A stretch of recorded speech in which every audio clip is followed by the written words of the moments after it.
বিয়ে ও সন্তানের জন্য লম্বা বিরতি নিয়েছিলেন ঢাকাই সিনেমার আলোচিত অভিনেত্রী মাহিয়া মাহি। মাঝখানে শাকিব খানের সিনেমা রাজকুমারে নায়কের মায়ের চরিত্রে অভিনয় করে প্রশংসিত হন তিনি।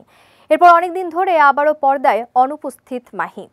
যদিও সামাজিক মাধ্যমে সরব উপস্থিতি নায়িকার, বিভিন্ন ফটোশুটে গ্ল্যামারাসভাবে নিজেকে উপস্থাপন করছেন তিনি।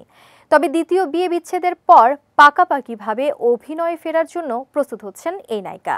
সম্প্রতি কবে ফিরবেন ও কি করছেন এসব নিয়ে গণমাধ্যমের মুখোমুখি হয়েছেন নায়িকা। মাহিকে আবার কবে বড় পর্দায় দেখা যাবে প্রশ্ন করলে তার সোজাসাপটা জবাব, আসলে কামব্যাক করার মতো চিত্রনাট্য এখনো হাতে পাইনি, তাই অভিনয় করার ইচ্ছে হয়নি। মাহি বলেন, আমি ব্যস্ত অভিনেত্রী হতে চাই না, একের পর এক কাজ দরকার নেই।